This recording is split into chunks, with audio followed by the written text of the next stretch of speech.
Party संगठन को मजबूत दिशा में ले जाने के लिए क्या क्या कदम उठा रही है? अभी यद्यपि पूरे प्रदेश में हमारा संगठन प्रारंभिक रूप से खड़ा हो गया है, मेरा प्रदेश भ्रमण चल रहा है। प्रदेश भ्रमण के माध्यम से जो हमें कार्यक्रमों में जोश उत्साह दिखाई पड़ा, जिस तरीके से जन सैलाब सड़कों पर दिखाई पड़ा, उसको देखते हुए हम कह सकते हैं कि लोगों में परिवर्तन की चाहत है। अपनी जनता पार्टी 2027 में उसी परिवर्तन की तैयारी कर रही है कि जो आज प्रदेश और देश को लूट कर खोखला कर दे रहे हैं, ऐसे लोगों को बाहर रास्ता दिखाया जाए, जिसको हम 2027 में अमलीजामा देने में लगे हुए हैं।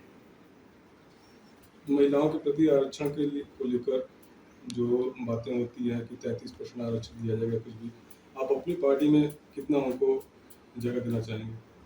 स्वाभाविक रूप से इस देश में जितनी उपेक्षा SC ST OBC की हुई है, उतनी ही उपेक्षा महिलाओं की भी हुई है। इसलिए हमारी महिलाएं किसी भी वर्ग जात की हो, उनकी प्राथमिकता सर्वोपरि रहेगी। धन्यवाद। पहली बात तो यह कि आपने खुद कहा कि मैं कभी बहुजन समाज पार्टी के शीर्ष नेताओं में से था। समाजवादी पार्टी में भी राष्ट्रीय महासचिव था, MLC भी था। दोनों पार्टियों को मैंने क्यों छोड़ा? इसलिए ये नूरा कुश्ती लड़ रहे हैं।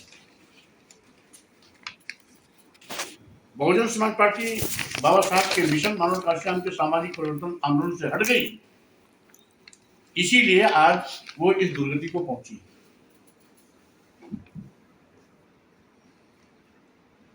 रही बात समाजवादी पार्टी, तो समाजवादी पार्टी और भारतीय जनता पार्टी में कोई अंतर नहीं समझता।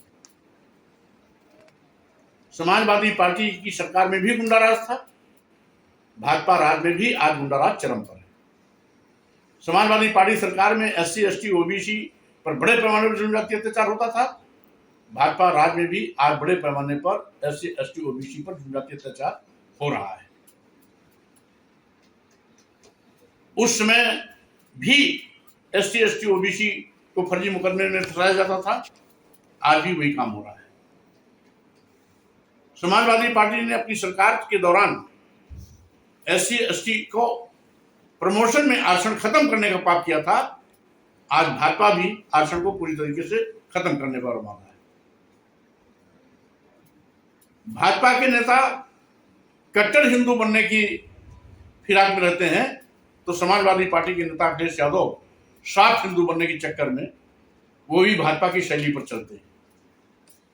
तो चूंकि इन दोनों का चाल चरित्र चेहरा एक है, इसलिए एक दूसरे के खिलाफ लड़ ही नहीं सकते, और इसीलिए मुझको सड़क पर निकलना पड़ा जनहित मुद्दों को लेकर के, और मानव काशीराम जी की इस कार्रवाई को आगे बढ़ाने के लिए अपनी जनता पार्टी ने संकल्प के साथ पूरे प्रदेश और देश में उनके विचारों को घर घर जन जन तक पहुंचाने का काम करेगी। इसी संकल्प के साथ निकलेगी। 2027 में विधानसभा का चुनाव होने वाला है, आपकी पार्टी प्रयास करेगी कि चुनाव लड़े और सभी सीटों पर आप लड़ने की कोशिश करेंगे। सत्ता में आने के लिए क्या आप किसी ये सपा बसपा जैसे दल या और किसी से अलायंस कर सकते हैं? हम केवल उसका एक उत्तर एक ही वह है, यद्यपि हम पूरे प्रदेश में तैयारी कर रहे हैं, फिर भी